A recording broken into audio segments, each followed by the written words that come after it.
됐습니다. 기도하죠. 사랑의 주님, 오늘도 우리를 주님 앞으로 인도하시고 주의 말씀을 함께 나누게 하시니 감사합니다. 주님 앞에 나온 주의 백성들, 그 마음 주님 붙잡아 주시고, 세상에서 지치고 어려운 일이 있었거든 주님이 위로해 주시며, 몸이 힘들고 병들었거든 주님 치료하여 주옵소서. 주님의 말씀으로 우리의 심령을 새롭게 하시고 이 시간 우리와 함께하여 주셔서 우리를 깊이 만나 주시고 주님의 음성을 우리에게 들려 주옵소서. 우리 구주 예수 그리스도의 이름으로 기도드리옵나이다. 아멘. 이 시간 우리에게 주시는 하나님 말씀은 레위기 2장 1절부터 16절까지의 말씀입니다.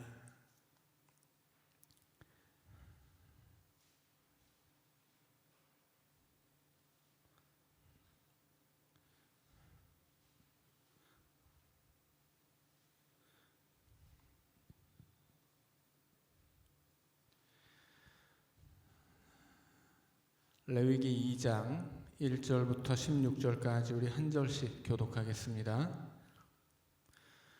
누구든지 소재의 예물을 여호와께 드리려거든 고운 가루로 예물을 삼아 그 위에 기름을 붓고 또 그 위에 유향을 놓아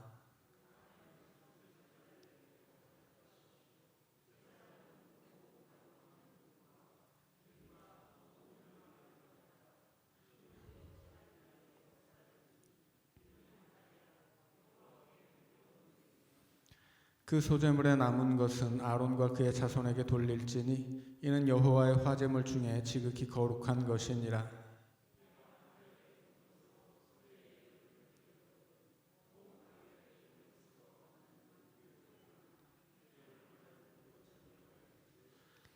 철판에 붙인 것으로 소재의 예물을 드리려거든 고운 가루에 누룩을 넣지 말고 기름을 섞어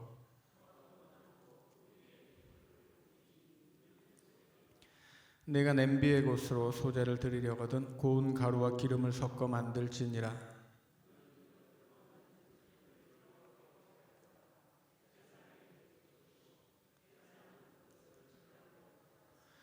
그 소재물 중에서 기념할 것을 가져다가 제단 위에서 불사를 지니 이는 화제라. 여호와께 향기로운 냄새니라.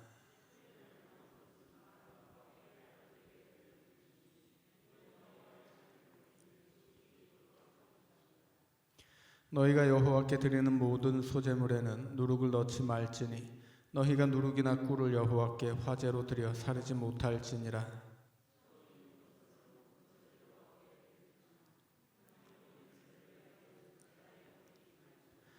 내 모든 소재물에 소금을 치라. 내 하나님의 언약의 소금을 내 소재에 빼지 못할지니 내 모든 예물에 소금을 드릴지니라.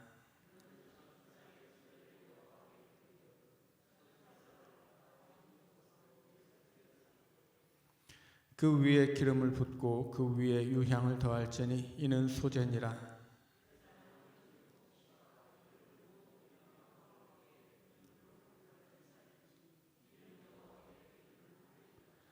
아멘. 자, 레위기를 시작하면서 이제 성막에 대해서 배웠고요. 성막에서 드리는 제사에 어떤 종류가 있는지, 또 제사들이 어떤 의미가 있는지를 배웠었습니다. 이제 오늘은 구체적으로 제사를 드리는 방법, 옛날에는 제사를 어떻게 드렸나, 이제 이런 것에 대해서 좀 한두 주 이야기를 나누려고 합니다. 자세한 방법에 대해서는 레위기 1장에서는 번제에 관한 이야기가 있고요. 이제 2장에서는 소제에 관한 이야기가 있습니다. 그리고 6장으로 넘어가면 좀 더 세부적인 사항들이 기록되어 있기도 합니다. 그래서 오늘은 번제와 소제에 관한 이야기만 나누도록 하려고 합니다. 번제와 소제를 어떻게 드렸나?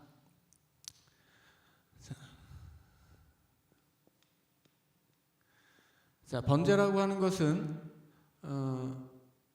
올림 제사라고 기억을 하시면 제일 좋습니다. 번제는 올려드리는 거예요. 올려드리는데 이 번제에서 올려드리는 것은 정확하게 말하면, 구체적으로 말한다면 제물을 태운 연기를 올려드리는 거예요. 그러니까 제물을 다 태워서 그 연기를 하나님 앞에 올려드리는 것인데, 이걸 굳이 하나님 앞에 연기로 올려드리는 이유는 뭐냐면, 그 제물에 안수한 제사를 드리는 사람을 대신해서 그 사람을 하나님 앞에 다 바쳐서 올려드리는 것을 상징하는 것이 이 번제물을 태워서 드리는 연기입니다. 그러니까 하나님 앞에 연기로 올라가는 이 제물은 하나님 앞에 그 제물을 바쳐 드리는 제사자를 이야기하는 거예요. 그래서 번제는 올림 제사다. 전에 이제 시편 설교를 할 때도 말씀드렸지만, 예루살렘이 산 위에 있죠. 이스라엘의 남쪽은 산지인데 산 아래에서 이제 출발한단 말이죠. 그러면 산을 타고 올라가야 되잖아요. 그래서 이제 예루살렘에 도착하는데, 예루살렘이 뭐 이스라엘에서 제일 높은 곳이냐면 그렇지 않죠. 더 높은 곳도 있어요. 여기쯤 예루살렘이 있고 여기쯤 헤브론이라는 곳이 있습니다. 아브라함이 살았던 곳이 헤브론이에요. 헤브론이 이스라엘 그 남부 산지에서 가장 높은 지역이고, 그 밑에 경사를 따라 내려가면 이 밑은 네게부 사막이에요. 그 옆은 이제 아라비아 사막이고, 자, 헤브론에서 지리석상으로는 내려가더라도 예루살렘을 향해 올라간다고 말을 해요. 뭐 이렇게 우리나라에서 이렇게 목포에서도 서울로 올라가지만 뭐 강원도에서도 서울로 올라가죠. 뭐 이런 거예요. 자, 예루살렘은 하나님이 계시기 때문에 이스라엘의 중심이고 모든 도시보다 가장 높은 가치를 가지고 있는 도시예요. 그래서 예루살렘에 갈 때는 지리적인 높낮이를 따지지 않고 어디서 출발하든 예루살렘을 향해 올라가는 것입니다. 그래서 예배를 위해서 출발한 예배자는 예루살렘을 향해 올라가고요. 여기서 하나님 앞에 번제를 바쳐서 연기가 되어 하나님 앞에 올려지는 거예요. 하나님은 어디 계세요? 하나님은 하늘에 계시다고 믿었어요. 그런데 그 하나님도 연기 가운데 성막에 임하시죠. 그래서 성막이라는 곳은 나를 하나님 앞에 올려드리는 것이고, 저 위에 계셔야 될 하나님이 나를 위해 내려오시는 곳이에요. 그래서 우리가 올라가고 하나님이 내려오시면서 만나는 곳, 그래서 성막은 회막이 됩니다. 성막은 단순히 하나님이 거하시는 곳이 아니라 하나님과 만나는 곳이 되는 거예요. 그리고 그 만남의 통로가 희생제사죠. 그래서 이 희생제사를 위해서 이 희생제사의 가장 대표적인 제사가 번제예요. 그럼 이제 번제를 어떻게 드리느냐? 번제는 여러 가지 제물을 드릴 수 있는데, 소, 그 다음에 양이나 염소, 그 다음에 비둘기. 기본적인 제물은 소나 양이나 염소예요. 하지만 가난한 사람들은 이렇게 비싼 제물을 바칠 수 없기 때문에 비둘기를 바치는 것도 허락이 됩니다. 본래 이 제물은 야생의 것은 안 돼요. 우리 집에 있는 가축만 드릴 수 있습니다. 내가 정성 들여 키운 우리 집 소, 우리 집 양이나 염소, 이런 것만 바칠 수 있어요. 곡식 제사를 드릴 때도 내가 재배해서 기른 것만 드릴 수 있지, 야생에서 채취한 것은 드릴 수 없습니다. 왜냐하면 야생에서 잡은 소, 뭐 혹은 야생에서 채취한 식물, 더 좋은 것 있어도 그것은 내가 기른 것이 아니고 내 정성이 들어가지 않았기 때문에 바칠 수가 없어요. 그래서 하나님 앞에는 내가 기른 가축이나 혹은 내가 재배한 농산물만 드릴 수 있는데, 예외적으로 가난한 사람들은 돈이 없으면 산에 가서 비둘기를 잡아다 바칠 수 있습니다. 뭐 시장에서 사서 바칠 수 있어요. 어느 것이든 아주 저렴한 거죠. 그러니까 형편에 맞추어서 하나님 앞에 드릴 수 있는 겁니다. 자, 그런데 이제 하나님 앞에 소를 바치죠. 자, 레위기 1장 2절을 보면 여호와께 예물을 드리려거든 가축이라고 한정 짓죠. 밖에서 잡아온 짐승은 안 돼요. 가축 중에 소나 양으로 예물을 드릴 수 있는데, 3절에 보면 그 예물이 소의 번제이면 흠 없는 수컷이어야 돼요.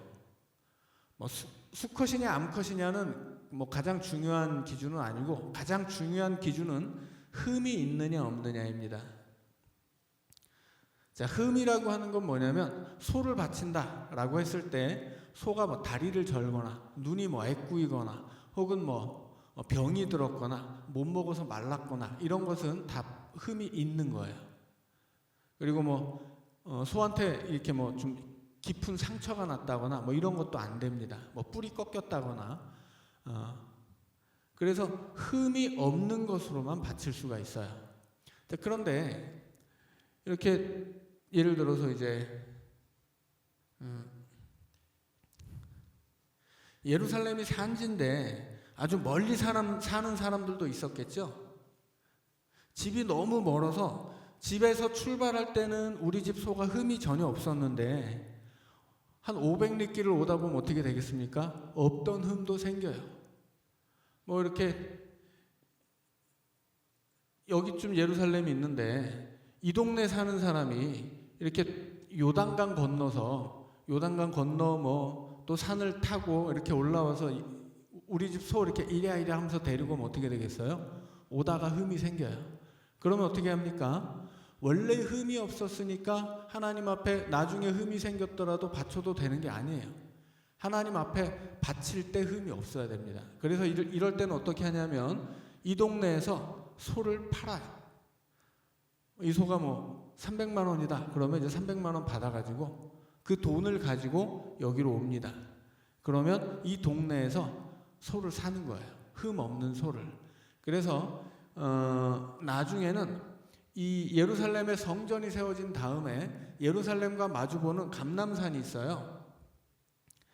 여기가 예루살렘이면 여기가 이제 감람산인데 이 감람산 꼭대기에 시장이 세워집니다. 어떤 시장이에요?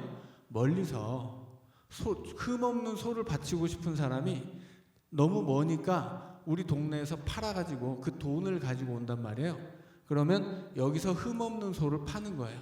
여기서 사가지고 요 정도 오면 오는 길에 흠이 생기지 않거든요. 그래서 여기로 데려오면 제사장이 이 성막이나 혹은 성전 앞에서 검사를 합니다. 이 사람이 데려온 재물이 흠이 있는지 없는지 합격 도장을 찍어줘야만 이걸 하나님 앞에 바칠 수 있지. 뭐 내가 생각해서 흠이 없다, 뭐 내가 볼 땐 괜찮은데 뭐 네가 뭐라고 뭐 이렇게는 할 수 없어요. 왜냐하면 제사장에게 드리면 안 받아 버리거든요. 그래서 제사장이 이 재물의 흠 없음을 보고 확인을 해줘야 돼요. 그래서 합격 도장을 찍어줘야만 이 재물을 바칠 수가 있습니다. 그런데 이제 문제는 뭐예요? 문제는 이 합격 도장이 좀 주관적일 수도 있다라고 하는 거죠.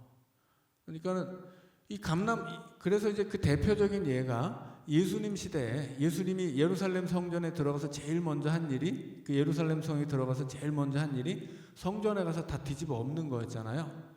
그때 뒤집어 엎었던 그 시장이 어떤 거냐면 본래는 감람산 꼭대기에 있던 거예요.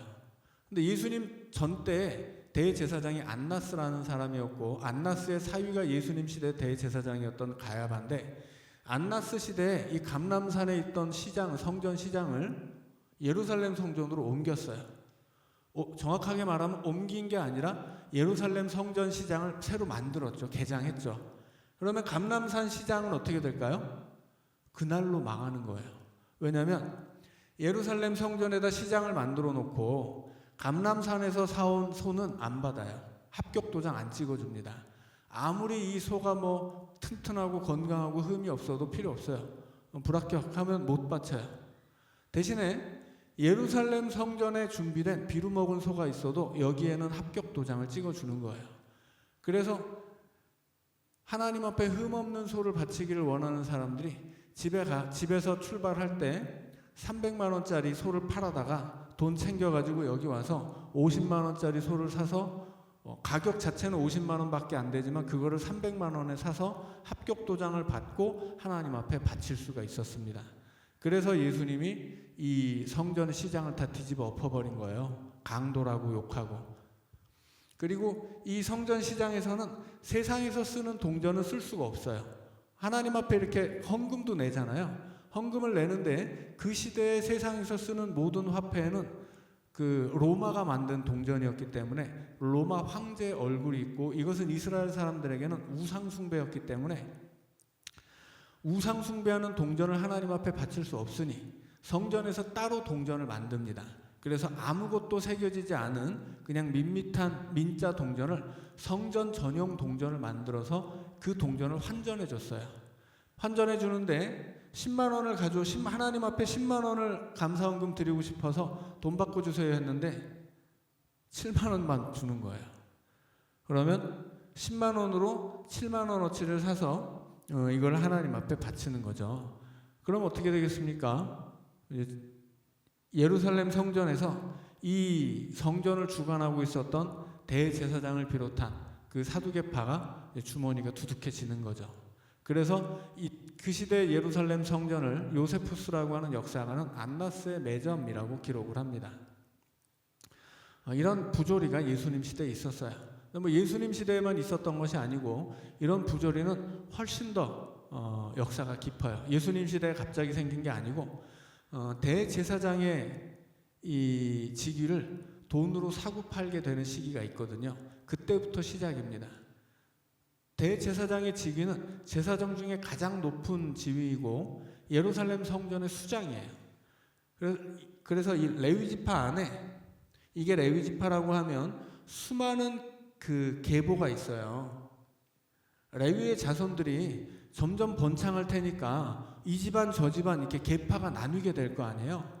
그 어느 한 계파에서 대제사장을 배출하면 그 집안은 아주 신나는 거예요. 다 같이 배부르게 잘 먹고 잘 삽니다. 성전에 들어가서 이 성전에서 생기는 모든 이익은 자기들 거예요. 그래서 이 레위 지파 중에 대제사장 여러 가문들이 있는데 이 중에 어느 한 계파에서 대제사장을 배출하면 그 계파에서 뭐 말하자면 뭐 오늘로 치자면 뭐 민주당, 뭐 국힘당 뭐 이런 거죠. 다 계파가 있어요, 정치적으로. 그래서 이 대제사장의 권리를 얻는 것이 굉장히 치열합니다. 이 계파를 대제사장을 배출하지 못한 계파는 어떻게 되겠어요? 일자리가 없어서 그냥 사회에 나가서 막노동을 하고 살았다고 그래요. 그 시대의 이제 역사 기록에 의하면 나와 있는 일들입니다. 자, 그래서 대제사장의 직분을 사고 팔게 된 이후에는 이 성전이 이제 완전히 망가지게 되었습니다. 자, 이제 다시 레위기로 돌아가면 아직까지 뭐 그런 시대는 아니죠. 멀리 사는 사람이 하나님 앞에 좋은 예물을 바치기를 원하면 흠 없어야 합니다. 흠이 없어야 하는 이유는 분명하죠. 흠이 없는 제물을 하나님 앞에 가지고 와서 합격 도장을 받은 다음에 하는 일은 안수를 하는 거예요. 그러니까 이 번제 과정을 기록하자면 제물 준비, 이거는 기본적으로 가축이죠. 그러면 이걸 가져와서 검사를 받습니다. 제사장에게 검사를 받아서 합격 도장 받으면 그 다음에는 안수를 해요. 안수는 제사를 드리는 제사자가 합니다. 제사장이 해주는 게 아니에요.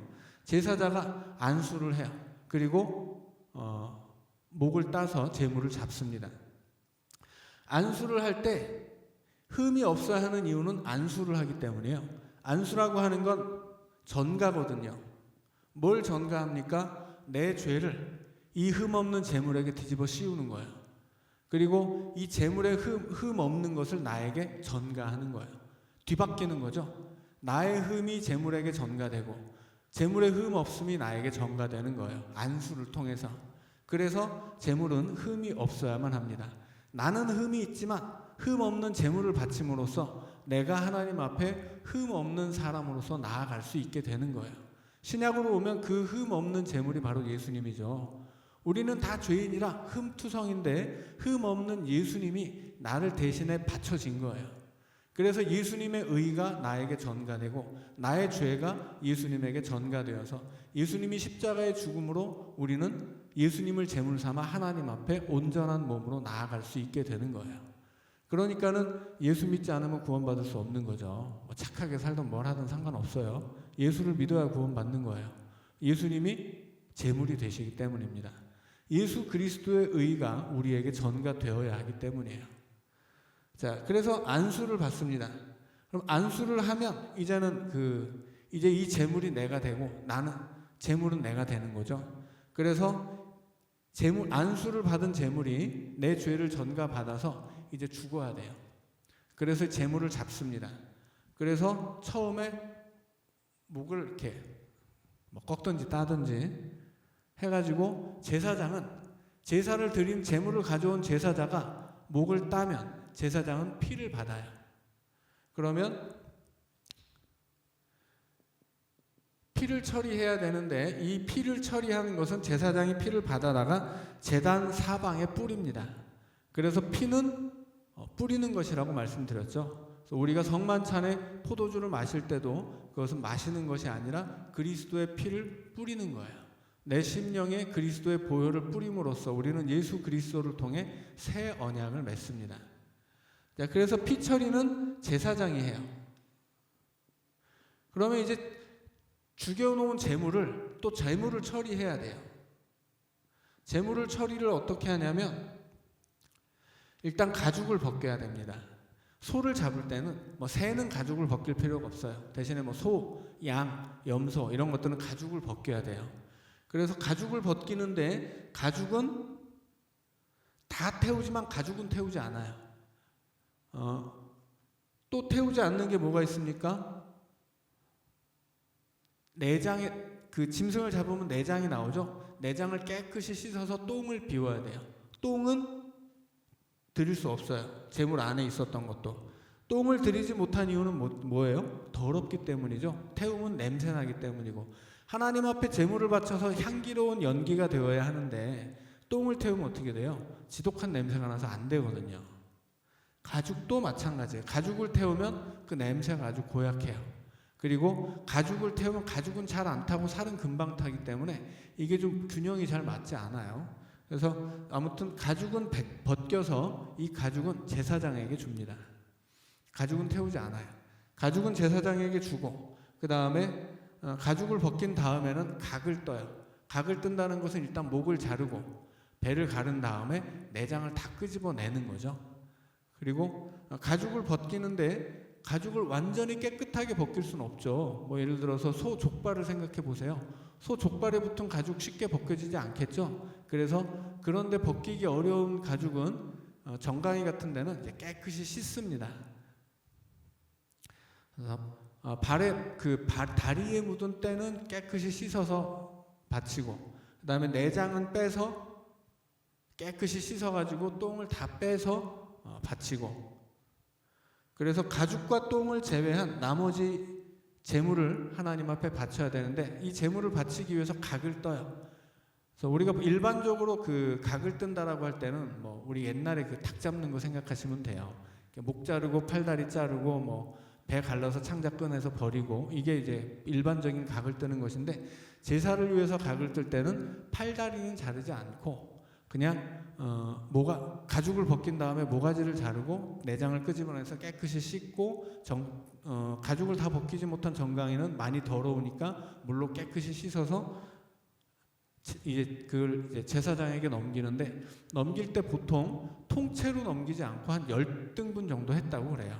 이 통째로 넘기면 이거 한 마리를 들기가 어렵잖아요. 그래서 한 10등분 정도를 해가지고 제사장에게 넘기면 제사장이 이제 이 재물, 그래서 이렇게 각을 뜨는 것까지는 재물 처리라고 한다면 이게 제사자가 하는 거예요. 재물을 가져와서 제사 드리는 사람이 재물 처리까지 해요. 제사장은 피를 받아다가 뿌리기만 하면 됩니다. 그리고 처리된 재물을 한 10등분 정도 해가지고 제사장에게 넘겨주면 제사장이 이제 열심히 10조각으로 나눈 소를 이제 날르겠죠. 그래서 그 소를 번제단 위에다가, 이제 번제단을 보면 이 정도 깊이에 철망을 두릅니다. 철망을 두르고 이 위에다 숯을 놔요. 그리고 그 위에 나무를 이렇게 벌려 놓습니다. 그리고 그 위에 재물을 쌓아 놓는 거예요. 그리고 여기서 다 태우는 거예요. 이렇게 태우면 이제 번제가 끝나는 거죠. 자, 대신에 이제 이렇게 드리는 것은 소나 양이나 염소를 이렇게 드릴 수 있고, 새는 어떻게 드려요? 14절 이하에 보면 새는 머리를 비틀어 끊고 그냥 제단 위에서 불사르고 피는 제단 곁에 흘린다, 이렇게 되어 있습니다. 그러니까 이 비둘기를 잡아오면 안수를 하고 제사장에게 넘겨줘요. 그럼 제사장이 이 비둘기를 가져다가 제단 옆에서 모가지를 비틀어 가지고 피를 내서 뿌리고, 그리고 그것은 그냥 따로 뭘 빼지 않고 그냥 통째로 이제 태워서 하나님 앞에 바친다 하는 것입니다. 대신에 이제 새도 모이 주머니와 그 더러운 것은 제거한다고 하죠. 그러니까 새도 이렇게 새도 이제 내장 보면 이렇게 똥이 들어 있죠. 이제 그런 거는 다 빼가지고 버리고, 비틀어서 끄는 다음에 따로 이제 자르거나 그런 거 없이 그냥 이렇게 태워서 다 드리는 거예요. 자, 1장 17절에 보면, 자, 다 똑같아요. 결과는 여호와께 향기로운 냄새니라. 소를 바치든 양이든 염소든 비둘기든 그것이 자기 형편에 맞추어서 자신의 있는 힘껏 드린 것이면 하나님은 다 향기로운 제사로 연기로 받는다 하는 것입니다. 이제 2장으로 오면, 오늘 우리가 함께 읽었죠. 2장은 소제를 드리는 방식이에요. 자, 소제라고 하는 것은 곡식 제사입니다. 제사에 5종류가 있는데 소제만 피 흘림이 없이 곡식으로 드리는 제사예요.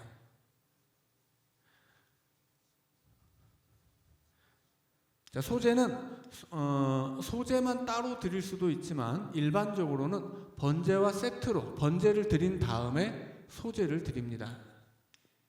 자, 근데 소제는 곡식으로 드리는 것이라고 했죠.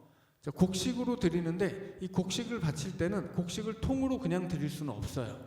곡식을 까서 고운 가루를 만듭니다.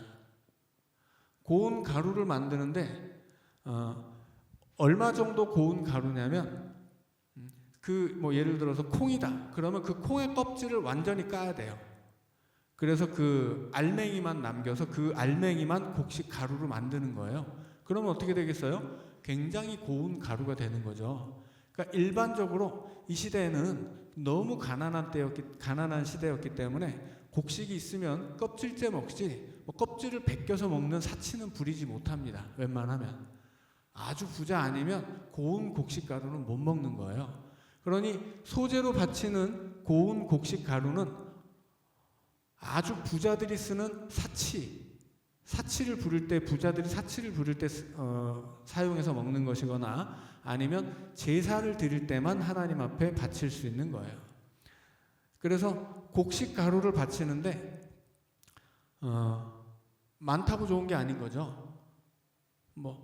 그냥 껍질까지 다 쓰면 양은 많아지겠지만 그렇게는 할 수가 없어요. 하나님 앞에 드릴 때는 최상의 것을 드려야 돼요. 그건 양이 많냐 적으냐 중요하지 않아요. 어차피 이 곡식은 이만큼 가져오면 이만큼을 다 드리는 게 아니고 딱 한 움큼만 드리는 거예요. 내가 1kg를 곡식을 가져왔다. 그러면 한 줌만 집어서 하나님 앞에 태우는 게 소제입니다. 다 태우는 게 아니에요. 그러니까 양 자체는 전혀 중요한 게 아니죠. 양은 중요하지 않고 질이 중요해요. 이 곡식을 바칠 때도 곡식은 고기를 바치는 것보다 훨씬 저렴하겠지만 그에 준하는 정성이 필요한 거예요. 그래서 곡식을 바칠 때 고운 가루를 내서 이제 하나님 앞에 드릴 수 있습니다. 그런데 곡식을 바칠 때 곡식만 바치지 못하고 이 곡식에다가 기름을 부어요. 그리고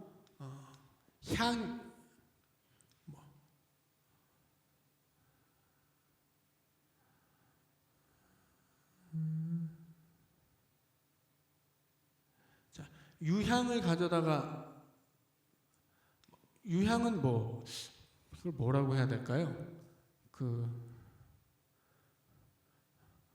이렇게 향기 나는 식물 있죠. 허브 같은 거. 우리로 치면 허브 같은 거지, 우리가 흔히 볼 수 있는 거. 그런 허브 같은 식물을 가져다가 여기다 이제 얹습니다. 고운 곡식 가루를 만들고 여기다 기름을 뿌려요. 그리고 그 허브 식물을 여기다 또 이렇게 얹어가지고 제사장에게 가져오는 거예요. 자, 그러면 이제 2장 2절을 2장 1, 그 얘기가 이제 2장 1절에 있죠. 고운 가루로 예물을 삼아 그 위에 기름을 붓고 또 그 위에 유향을 놓아. 2절을 보면 아론의 자손 제사장들에게로 가져갈 것이요, 제사장은 그 고운 가루 한 움큼, 이 고운 가루를 한 바구니 정도 가져올 텐데 그 중에 한 움큼만 집는 거예요. 대신에 그 한 움큼 안에는 기름과 유향이 있어야 돼요. 그래서 기름과 유향을 붓고 기름을 붓고 유향을 얹으면 그 부분만 제사장이 딱 떼어다가 하나님 앞에 바쳐서 태웁니다. 그게 소제예요. 그러면 이제 그 나머지는 어떻게 쓰느냐 하면 그 제사를 드린 제사장들이 먹어요. 자, 그런데 여기서 이 제사장들이 먹는 것에 두 가지 의미가 있습니다. 그러니까 제사를 드릴 때 하나님 앞에 다 태워 드리는 것도 있지만 그 제물을 나눠서 먹는 것도 있고 일부를 남겨서 먹는 것도 있고 기름하고 내장만 태운 다음에 나머지는 다 먹는 거, 이런 다양한 방식이 있거든요. 그런데 그 중에 그 모든 제사 중에 싹 태워서 바치는 번제가 아니면 다 제사장의 몫이 있어요. 근데 제사장의 몫이 있다라고 하는 것은 이 제사의 제도를 통해서 제사장을 먹여 살리는 의미도 있어요. 물론. 그런데 그것은 전혀 중요하지 않습니다. 제사의 음식에서 제사장의 몫을 주는 것은 제사장을 먹여 살리기 위해서가 아니라고 하는 거예요. 이 음식에 대해서 하나님은 뭐라고 말씀하시냐면 그것은 거룩하다, 이렇게 이야기해요. 이것은 거룩해서 만지기만 해도 거룩해진다, 이렇게 이야기해요. 그래서 거룩하지 않은 사람들, 하나님이 구별하지 않은 사람들이 제물을 먹을 수가 없어요. 그래서 오직 하나님 앞에 거룩하게 구별된 제사장만 하나님 앞에 드리는 음식을 먹을 수 있는 거예요. 왜냐하면 이 제사장의 거룩이라고 하는 것은 하나님의 거룩과 방불을 하거든요. 이 거룩에도 등급이 있어요. 이제 나중에 배울 텐데, 예를 들어서 하나님이 시내산에 임재하시면 여기 임재하실 때 이 하나님이 임재하신 산꼭대기에 올라갈 수 있는 사람은 단 한 명이었어요. 그게 누구냐면 모세입니다. 하나님이 성막을 만들게 하고 지성소를 만드는데 이 지성소에 들어올 수 있는 사람은 모든 이스라엘 백성 중에 단 한 명이에요. 대제사장. 그 한 명만이 하나님과 마주 대할 자격이 있는 거예요. 그 한 명은 거룩하신 하나님과 만나도 죽지 않을 만큼 거룩한 거예요. 그래서 그만큼 거룩하신 하나님 앞에 음식을 바치면 이 음식도 거룩해집니다. 그런데 하나님이 이 음식을, 당신이 드셔야 될 음식을 나눠주는 거예요. 왜? 너도 거룩하니까. 그래서 이 거룩한 음식을 먹은 제사장은 거룩해지는 거예요. 제사장이 음식을 먹는 것은 그들의 생계를 위해서가 아니다라고 하는 거예요. 그들의 생계는 기본적으로 11조로 보장이 되어 있어요. 11조는 세금이거든요. 헌금이 아니라. 레위 지파가 받아야 할 땅을 일반 다른 지파에게 나눠주고 본래 레위 지파의 땅이었던 그 땅을 다른 지파가 경작해서 거기서 얻은 것을 도로 레위 지파에게 주는 게 11조예요. 그걸 대충 따져보니까 10분의 1 주면 되겠다 해서 이제 11조를 10분의 1을 받아다가 세금으로 내서 레위 지파에게 돌려주는 거예요. 우리가 레위 지파를 먹여 살리자, 우리가 너 도와줄게, 이런 차원이 아니고 그건 본래 레위 지파의 것이에요. 레위 지파도 자기도 땅 받아서 자기도 일해서 먹고 살 수 있는데 하나님을 전적으로 섬기느라고 자기가 땅을 경작할 수 없으니 그걸 나눠주고 형제들이 대신 그것을 경작해서 거기서 얻은 땅의 소출을 11조로 드리는 거예요. 제사장의 생계는 이스라엘 백성들이 11조를 내면 레위 지파가 받아서 레위 지파가 자기들이 받은 것에 11조를 띄어서 제사장들에게 주면 그것이 제사장들의 생계가 돼요. 그래서 제사장들의 생계는 거기서 해결되는 거예요. 그러니까 굳이 제사의 음식을 먹여서 그들을 먹여 살리는 게 아니다라고 하는 거예요. 그건 부수적인 얘기고, 이 제사에서 제사장의 몫이 있는 것은 이 음식은 하나님 앞에 드리는 거룩한 것인데 이것을 먹음으로써 제사장들도 거룩해야 한다라고 하는 것을 다시금 깨닫게 하는 거예요. 그래서 하나님에게 바쳐진 음식을 먹음으로써 자기들도 하나님처럼 거룩해야 되는 사람, 그들이 바로 제사장입니다. 그래서 제사장은 일반적으로 백성들에게 적용되는 율법보다 훨씬 더 강도가 세요. 그들에게 적용되는 율법은. 그리고 그들이 죄를 지었을 때 하나님 앞에 용서받아야 하는, 용서받기 위해서 바치는 제물도 훨씬 더 이제 좋은 것을 바쳐야만 해요. 그래서 이 제사장들에게 이 제사에서 나온 음식을 주는 것은 먹여 살리기 위해서가 아니다라고 하는 거예요. 이것은 제사장들을 거룩하게 하기 위해서예요. 그들은 거룩한 것을 먹음으로써 거룩해야 하는 사람들입니다. 자, 이렇게 곡식을 바치는데 이 곡식을 그냥 곡식으로만 바치는 게 아니에요. 곡식으로 음식을 해서 바치는 겁니다. 그래서 그 음식을 어떻게 하냐면 4절에 보면 화덕에 구운 것, 5절에 보면 철판에 부친 것, 7절에 보면 냄비의 것, 다양한 방식으로 하나님 앞에 드릴 수 있어요. 구운 것은 뭐예요? 곡식을 기름 섞어서 구웠으면 뭐가 돼요? 빵이 돼요. 자, 그 다음에 곡식을 철판에 붙이면 뭐가 됩니까? 부침개가 되죠. 그 다음에 그것을 냄비를 이용해서 만드는 요리는 뭐예요? 찌는 거죠. 찐빵이 되는 거예요. 찐빵이. 자, 그러니까 이건 뭘 하는 거냐면 요리를 하는 거예요. 하나님 앞에 곡식을 가져와서 요리를 합니다. 요리를 할 때 대충 만들면 먹겠어요? 안 먹죠. 맛있게 만들어야 되는 거예요. 대신에 하나님은 입맛이 우리와 똑같지는 않습니다. 그냥 하나님이 맛있는 음식은 정성, 믿음, 사랑, 이런 그 마음이 들어간 것들이에요. 그래서 소재는 집에서부터 출발해요. 집에서 고운 가루를 열심히, 그 콩 같은 거는 열심히 껍질을 싹 다 까가지고 그걸 열심히 빻아가지고 몇 번, 요즘처럼 무슨 믹서기 이런 게 없잖아요. 맷돌로 수십 번 갈아야 고운 가루가 되는 거예요. 그러니 소재의 곡물을 준비하는 건 굉장히 어려운 일이에요. 그래서 그 정성이 필요한 거죠. 집에서 그렇게 정성스럽게 해가지고 이제 가져온단 말이죠.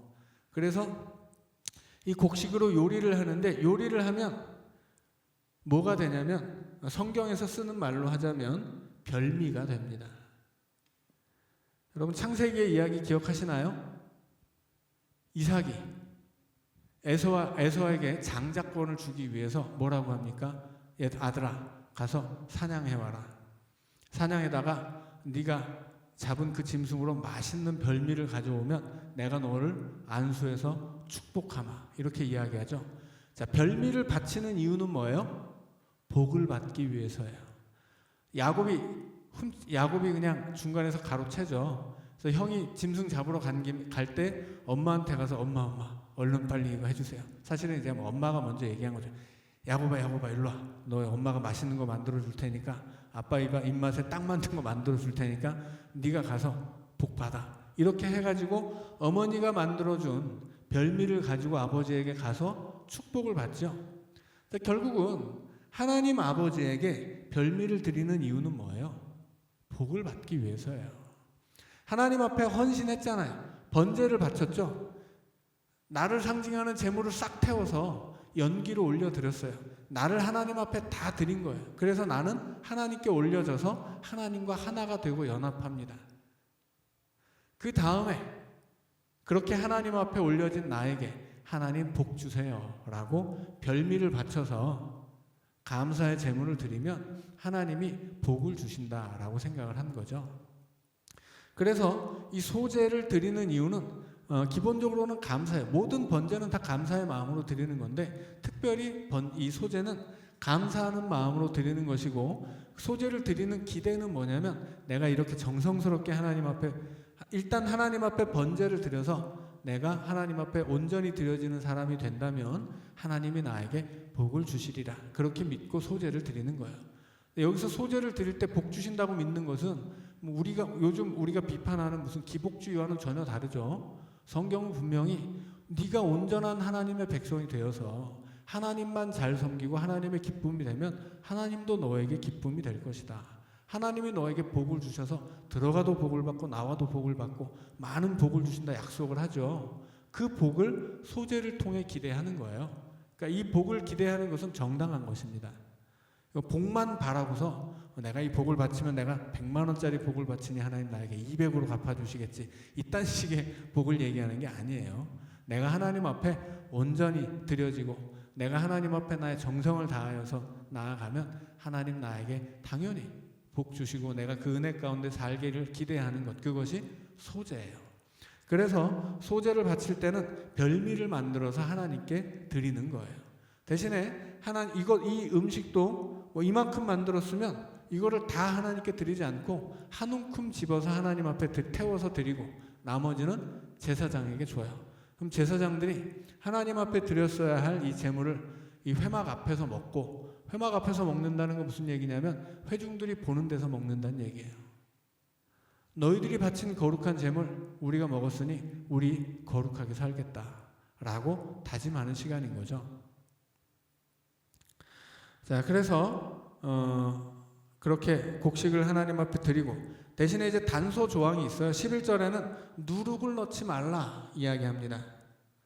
누룩과 함께 또 하나 들어가지 못하는 것은 꿀이에요.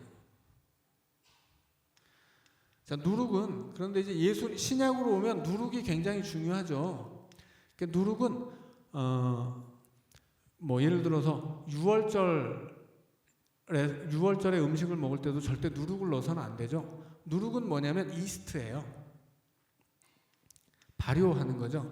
빵을 만들려면 적당히 반죽을 하고 이스트를 넣어서 숙성시켜야 되잖아요. 숙성시키면 이제 반죽이 싹 부풀면 이 반죽이 제대로 부풀었을 때 구우면 아주 부드럽고 맛있는 빵이 되죠. 그런데 누룩을 금지해요. 누룩을 빼버리고 그냥 구우면 어떻게 되겠습니까? 겁나 딱딱하고 맛없는 빵이 되는 거예요. 그런데 하나님은 누룩을 넣지 말라고 그래요. 누룩은 부풀리는 거죠. 이 부풀리는 것은 뭐예요? 하나님이 보실 때는 부풀리는 것은 좋지 않아요. 예를 들어서 제단을 쌓을 때도 돌로 다듬은 걸로 제단을 쌓을 수는 없습니다. 그냥 자연석을 쌓아야 돼요. 돌로 다듬은 것은 사람이 가공해서 멋있게 꾸민 거잖아요. 하나님은 꾸미는 것을 싫어해요. 왜냐하면 우리가 겉을 아무리 꾸며도 하나님은 그 중심을 꿰뚫어 보시기 때문에 결국 우리가 꾸미는 겉모습은 그냥 껍데기에 지나지 않아요. 하나님 앞에는 아무 의미가 없습니다.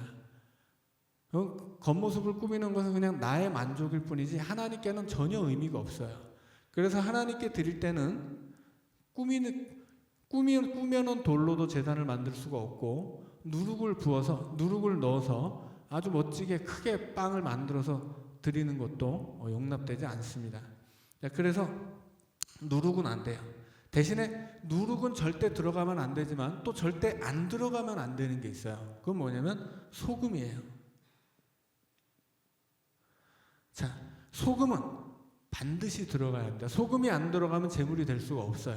자, 그런데 이 소금에 대해서 13절에서 뭐라고 얘기하냐면 언약의 소금이라고 합니다. 이 소금을 설명하는 말이 중요해요. 이 소금은 언약의 소금이에요.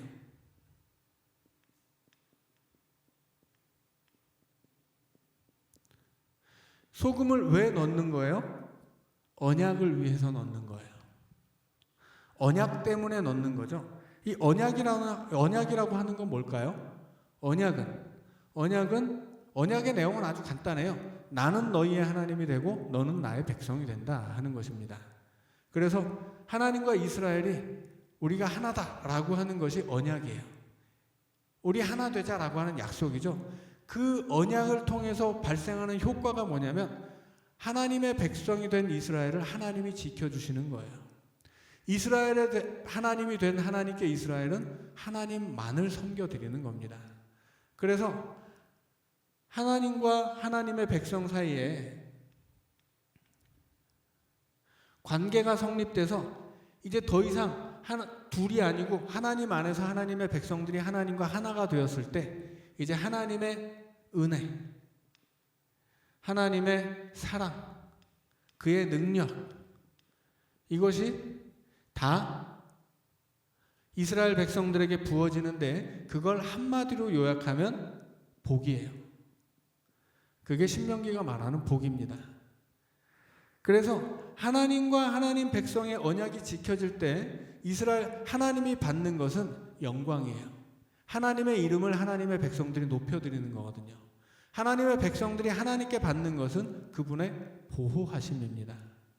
돌보심이에요. 그래서 그것을 한마디로 표현한 게 복이에요. 언약의 소금이라고 하는 것은 뭐냐면 이 소금, 하나님 앞에 제물을 바칠 때 소재는 왜 바친다고요? 복 받으려고 바치는 거예요. 복은 무슨 내가 곡식을 100만 원어치 바치면 100만 원짜리 복을 주고 1000만 원어치 바치면 1000만 원짜리 복을 주나요? 그런 거 아니죠. 가격의 문제가 아니에요. 믿음의 문제이고 마음의 문제이고 정성의 문제이죠. 그래서 하나님 앞에 언약 백성으로서 내가 온전한 모습이 되어서 하나님 앞에 감사의 예물을 소재로 드렸을 때 하나님이 복을 주시는 거예요. 그러니까 이 복이라고 하는 것은 기본적으로 언약의 복이에요. 언약 안에 있는 복이고 언약을 지킬 때 받는 복이에요. 그래서 그 곡식에 넣는 소금도 언약의 소금이라고 부릅니다. 소금의 역할은 뭐겠어요? 부패하지 않는 거예요. 부패하지 않는 것. 언약이 변치 말자 하는 것이 언약의 소금입니다. 그래서 하나님 앞에 곡식으로 소재를 드리면서 복을 받기를 원할 때마다 내가 복 받으려면 하나님과 내가 했었던 그 언약을 지켜야 돼. 이것을 깨닫게 하는 것, 이것을 고백하게 하는 것이 뭐냐면 언약의 소금이에요. 그래서 하나님 앞에 내가 복 받기를 기대하면서 그 소재를 드릴 때 복 받으려면 어떻게 해야 돼요? 소재만 들어서 복을 받는 게 아니에요. 언약을 지켜야 되는 거죠. 그래서 언약의 소금을 그 곡식 가루에 넣으면서 그래 내가 하나님 앞에 언약의 백성이니 언약을 충실히 지키겠다라고 다짐할 수 있도록 언약의 소금을 꼭 넣어야 되는 거예요. 누룩을 넣지 말라는 이유는 뭐예요? 이걸 뻥튀기 해가지고 언약의 삶은 요만큼도 없으면서 자기가 마치 무슨 신앙 대단히 좋은 것처럼 주일이면 막 이렇게 기도하고 제가 예전에 이렇게 기도하던 분을 아는데 여튼 그 양반이 강단에서 멱살 잡아서 끌어내린 목사님만 몇 분이 돼요. 그래서 저는 이런 폼으로 기도하는 사람 아주 싫어해요. 이렇게만 기도하는 게 아니라 여기 장의자 위에 무릎 꿇고 앉아서 이러고 기도해요. 그리고 설교 시간에 목사님 멱살 잡아서 끌어내려요. 그냥 예전에 제가 이제 그런 분을 한 번 봐서 그런 거죠. 본인은 그게 자기의 믿음인데 그게 믿음이에요. 그게 아니죠. 그러니까 누룩이라고 하는 건 그런 거예요. 이제 그렇게 하나님은 인정할 수 없는 믿음의 껍데기. 교회는 열심히 다니는데 믿음이 없어요. 교회를 한 30년, 40년, 50년 다녔는데 믿음이 없어요. 그런 사람들이 좀 있을 수도 있죠. 하나님이 보시는 것은 마음의 중심이에요. 그 마음의 진실함. 하나님은 오직 그거를 바라는 것이지 그 이외에 그 이외의 모든 다른 것들은 다 껍데기에 지나지 않아요. 그거는 그냥 하나님이 타작 마당에서 싹 까서 다 불어서 날려서 태워버리는 거예요. 결국 남는 건 뭐예요? 진실한 믿음, 내 마음의 중심에 있는 것, 그것만이 남아서 하나님 앞에 가져갈 수 있는 거예요. 이 세상에서 우리가 세상에 뭘 가지고 있었던 간에 그것들은 다 껍데기죠. 그것은 우리가 세상에 다 놓고 하나님의 심판의 바람을 한번 훅 불면 다 날아가 버릴 겨와 같은 거예요. 그래서 악인은 겨와 같고 심판의 바람을 견딜 수 없다. 시편 1편이 이야기하죠. 오직 그 그 타작 마당에서 남는 것은 뭐예요? 알맹이에요. 알맹이. 그래서 체질을 하면 껍데기는 날아가고 알맹이는 밑에 쌓인단 말이에요. 그래서 악인은 의인의 모임에 들지 못하는 거죠. 바람에 날아가는 겨들은 그냥 날려가는 거예요. 알맹이만 가라앉고. 하나님이 바라는 것은 그 알맹이에요. 그 알맹이를 위해서 소금 쳐라. 소금을 쳐서 네가 하나님 앞에 복을 바랄 때마다 복 받으려면 언약을 지켜야 하는 것, 그것을 기억하라 하는 것입니다. 그래서 이 소재를 바칠 때는 소재 자체는 피를 흘려서 드리는 희생 제사보다는 훨씬 더 가격적으로는 저렴해요. 하지만 그만큼의 많은 정성이 필요하죠. 집에서 제물을 준비하는 그 순간부터 소재가 시작되어서 그 정성을 가지고 하나님 앞에 나오되 소금 언약을 치는 것을 보아서는 이제 제물만 바쳐서 되는 것이 아니에요. 하나님 앞에 언약의 삶을 바칠 수 있어야 돼요. 언약을 지키는, 하나님의 말씀을 지켜 살아가는 그 하나님 백성의 삶을 드리라고 소제를 드릴 때마다 소금을 치게 하는 거예요. 그래서 하나님이 받으시는 것, 그것은 소도 받고 곡식도 받지만 결국 이것을 드리는 이유는 뭐냐? 그것은 나를 드리기 위해서이고, 나를 드릴 때 언약을 잘 지키는 믿음 좋은 하나님의 백성인 나를 하나님 앞에 바쳐야 한다. 이제 이 구약의 제사들이 우리에게 그런 것을 알려주고 있습니다. 여기까지 하고 기도하고 마치겠습니다. 한 가지 광고 드리면, 우리 수요 성경 공부 마치면 바로 기독병원으로 가서 우리 김수영 전도사님 임종 예배를 드리도록 하겠습니다. 자, 기도하죠. 사랑의 하나님, 감사합니다. 우리가 하나님 앞에 나올 때마다 나 자신을 다 바쳐서 드리는 산 제물이 되게 하여 주옵시고, 하나님 앞에 복을 바랄 때마다 믿음으로 살아가는 나의 삶이 온전한지를 먼저 살피는 하나님의 온전한 백성 될 수 있도록 우리를 주장하여 주시옵소서. 우리 구주 예수님 이름으로 기도드리옵나이다. 아멘.